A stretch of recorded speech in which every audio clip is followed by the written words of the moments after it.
बाबू अभी हम लोग पढ़ चुके थे, सॉरी क्लास 10th का ये। अभी तक हम लोग पिछले क्लास में अभी तक हम लोग क्या किए थे, बाई क्वाड्रेटिक पोलिनोमियल इस सब के बारे में पढ़ लिए थे, टाइप्स ऑफ पोलिनोमियल के बारे में हम लोग स्टडी कर चुके थे, कर लिए थे ना। अब हम लोग स्टार्ट करते हैं थोड़ा सा उससे आगे बढ़ते हैं हम लोग। उससे आगे ये पढ़ते हैं, पहला चीज़ हम लोग पढ़ते हैं डिग्री ऑफ ए पोलिनोमियल।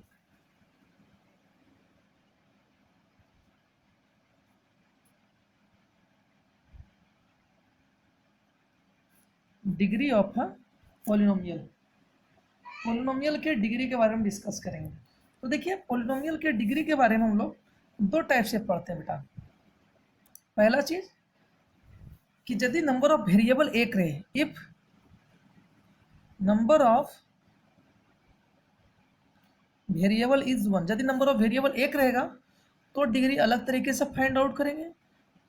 लेकिन यदि number of variable more than one, एक से यदि ज़्यादा रहेगा नंबर ऑफ वेरिएबल, तो हम लोग डिग्री ऑफ पोलिनोमियल दूसरे तरीके से फाइंड आउट करेंगे। तो पहला केस पढ़ते हैं, यदि नंबर ऑफ वेरिएबल एक रहेगा। फॉर एग्जांपल, यदि नंबर ऑफ वेरिएबल एक रहेगा तो मैक्सिमम पावर जो होगा, मैक्सिमम पावर ऑफ वेरिएबल जो होगा उसी को हम लोग क्या बोलेंगे बेटा, डिग्री को बोलेंगे, ठीक है ना। फॉर एग्जांपल 5x का power 4 plus 6x to the power 3 plus 5x square plus 2x plus 9, है ना। अब देखिए यहाँ पे वेरिएबल एक ही है, x x x x x, है ना। देखिए वेरिएबल का मैक्सिमम पावर यहाँ पे कितना है, 4, यहाँ पे 3 है, यहाँ पे 2 है, यहाँ पे कुछ नहीं, मतलब 1 है। तो इन सब में से पावर ज़्यादा कौन सा है, 4 हुआ ना, तो इसका डिग्री हो जाएगा। आया बात समझ में। तो मैक्सिमम पावर जो होगा वेरिएबल का उससे हम लोग डिग्री बोलेंगे, कब, जब वेरिएबल आपका एक रहेगा तब। अब मान लीजिए वेरिएबल आपका एक से ज़्यादा है। फॉर एग्जांपल हम लोग लिख सकते हैं 5x square y plus 3x cube y cube plus 6x y. अब देखिए बेटा वेरिएबल ज़्यादा है, एक से ज़्यादा है कि नहीं, एक्स और वाई, एक्स वाई दो दो वेरिएबल है। तो क्या करेंगे, इन वेरिएबल के पावर्स को सम करेंगे, वेरिएबल के पावर को सम करेंगे। तो यहाँ पावर 2 है, यहाँ पावर 1 है, तो 2 और 1 कितना हो गया बेटा, सम करेंगे तो 3।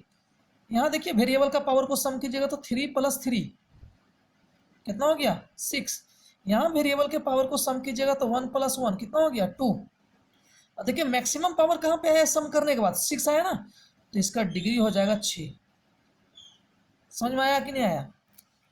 तो जब आपका 2 से ज़्यादा वेरिएबल होगा तो क्या करेंगे, उनके पावर्स को सम करेंगे,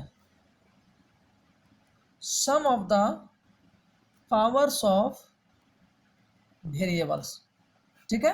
वेरिएबल के पावर को सम कीजिए, तब जो मैक्सिमम वैल्यू आएगा वो आपका क्या कहलाएगा बेटा, degree.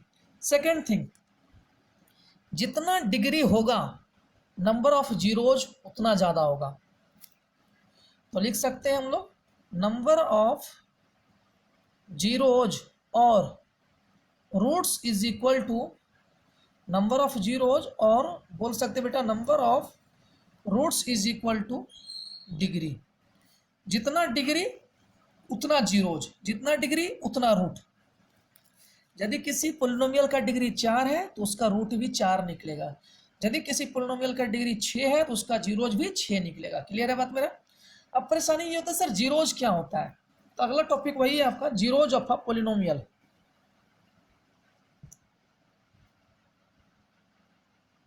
Zeros of a polynomial, किसी भी पोलिनोमियल का जीरोज कैसे फाइंड आउट करेंगे। तो जीरोज ऑफ अ पोलिनोमियल कैसे कहेंगे, तो देखिए बेटा आपके सामने कोई पोलिनोमियल लेते हैं 6x प्लस 5। जब इसका जीरोज निकालिएगा तो x का वैल्यू आ जाएगा -5/6।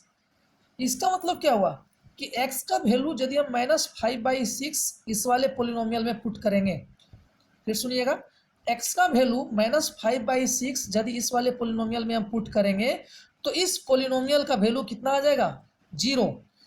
तो x के जिस वैल्यू पे इस पोलिनोमियल का वैल्यू 0 आ जाएगा, उस वैल्यू को इस पोलिनोमियल का जीरोज बोलेंगे। समझ रहे बात को, नहीं समझे, फिर सुनिएगा मेरी बात को अच्छे से। जैसे हम मान लेते हैं आपके सामने तो इक्वेशन ले लेते हैं 2x + 5।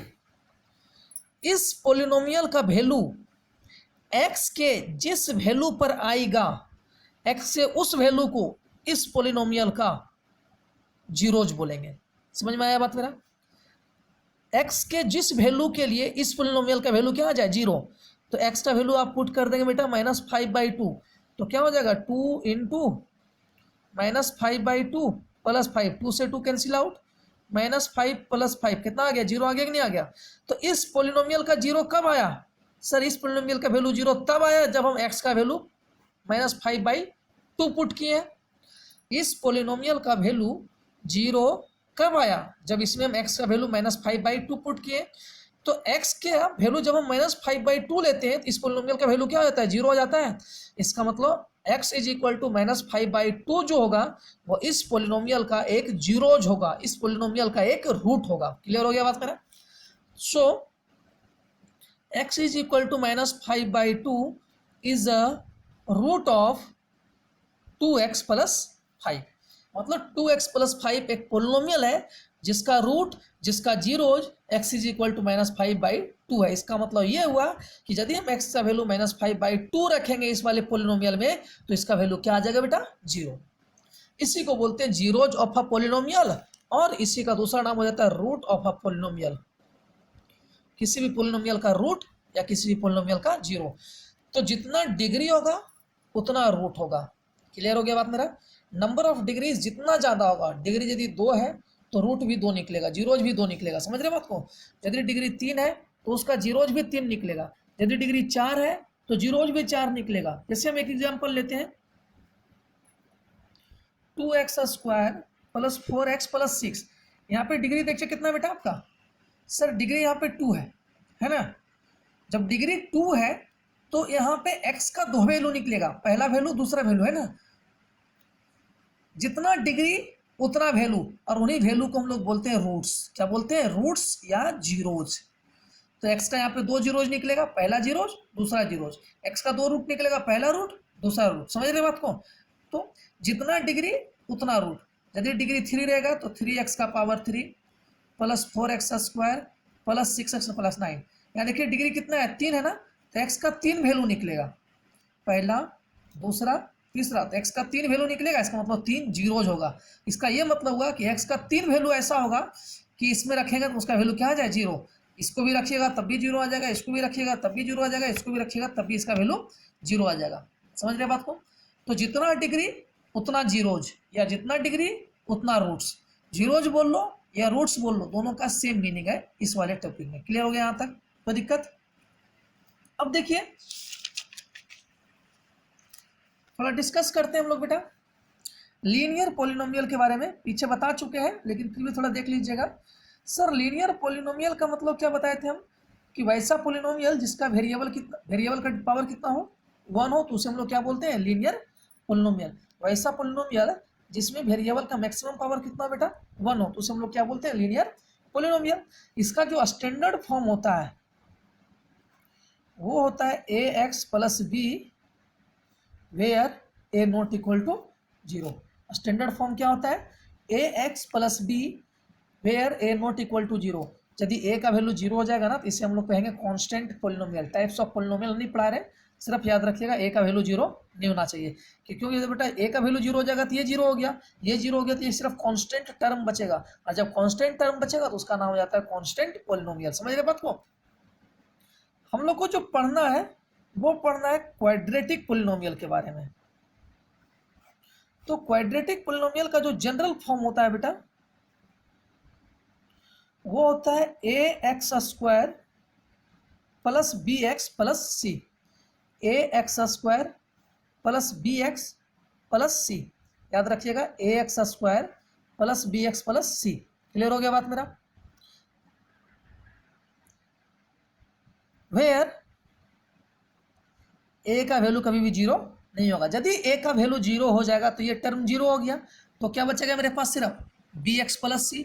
यदि मेरे पास सिर्फ bx + c बचेगा इसका मतलब वो लीनियर पॉलिनोमियल हो जाएगा, वो क्वाड्रेटिक नहीं बचेगा, इसलिए a का वैल्यू 0 नहीं होना चाहिए। क्लियर हो गया बात मेरा? अब देखिए यहाँ पे a क्या हो गया, तो लिखेंगे A is equal to coefficient of X square. X square का जो कोफिशिएंट होगा उसी को हम लोग क्या बोलेंगे, ए। बी क्या होता है बेटा, बी को बोलते हैं कोफिशिएंट ऑफ एक्स, और सी को क्या बोलते हैं, कोफिशिएंट ऑफ, कोफिशिएंट नहीं बोलेंगे, सी को बोलेंगे हम लोग कांस्टेंट टर्म। क्लियर हो गया बात मेरा। सी आपका हो गया कांस्टेंट टर्म, बी हो गया कोफिशिएंट ऑफ एक्स, ए हो गया कोफिशिएंट ऑफ एक्स स्क्वायर। कोई दिक्कत तो नहीं है कोई परेशानी आप लोगों को, नहीं होना चाहिए। अब चलिए हम लोग लिखते हैं सम। अब मान लेते हैं आपके सामने इक्वेशन है A X square plus B X plus C. ये आपके सामने कोई क्वाड्रेटिक पोलिनोमियल है, इसका डिग्री कितना बेटा, 2। इसका मतलब एक्स का 2 वैल्यू निकलेगा। हम लोग पहला वैल्यू को अल्फा मान लेते हैं और दूसरा वैल्यू को बीटा मान लेते हैं। डिग्री 2 था, बताए थे ना, जितना डिग्री उतना वैल्यू, उतना जीरोज उतना रूट, है ना। डिग्री यहाँ पे कितना है, 2, तो एक्स का 2 वैल्यू निकलेगा, पहला अल्फा, दूसरा हम लोग बीटा मान लेते हैं। हम ये मानकर चल रहे हैं एक्स का पहला जो वैल्यू निकला उसे हम लोग अल्फा बोल दिए, दूसरा वैल्यू को क्या बोल दिए, बीटा। तो जब बोलेगा सम ऑफ रूट्स या sum of zeros, sum of zeros या सम ऑफ रूट्स, इसका जो फॉर्मूला होता है बेटा वो होता है minus B upon A. Sum of root मतलब alpha plus beta is equal to हो गया माइनस बी अपॉन। क्लियर हो गया बात मेरा, ये पहला फॉर्मूला हो गया आपका, ठीक है। दूसरा फॉर्मूला, यदि आपको बोल दें बेटा प्रोडक्ट ऑफ रूट्स क्या होगा, रूट्स या प्रोडक्ट ऑफ जीरोज बोल लीजिए, दोनों का सेम मीनिंग है। ये क्या होता है बेटा, ये होता है सी अपॉन ए, मतलब अल्फा इंटू बीटा का जो वैल्यू हो गया वो हो गया सी अपॉन। कोई दिक्कत, कोई दिक्कत तो नहीं है, समझ में आया। ये रिलेशनशिप होता है जीरोज और उसके प्रोडक्ट के बीच में। तो सम ऑफ जीरोज का फॉर्मूला हो गया माइनस बी बाई ए, या alpha plus beta is equal to minus B by A, और प्रोडक्ट ऑफ रूट्स का फॉर्मूला हो गया सी बाई ए, मतलब alpha into beta is equal to C by A. अब देखिए कभी कभी क्वेश्चन ये आता है कि इफ आपको अल्फा प्लस बीटा के बारे में पता है और अल्फा इंटू बीटा के बारे में भी पता है, मतलब आपको सम ऑफ रूट्स गिवन है और प्रोडक्ट ऑफ रूट्स भी आपको गिवन है। क्या क्या गिवन है बेटा, sum of roots and product of roots, ये आपको दोनों गिवन है। सम ऑफ रूट्स भी आपको गिवन है, प्रोडक्ट ऑफ रूट्स भी आपको गिवन है। आपको बोल देगा क्वाड्रेटिक पोलिनोमियल लिखने के लिए, समझ रहे बात को। तो क्वाड्रेटिक पोलिनोमियल कैसे लिखेंगे, फॉर्मूला याद रखिएगा, X square minus sum of roots into X plus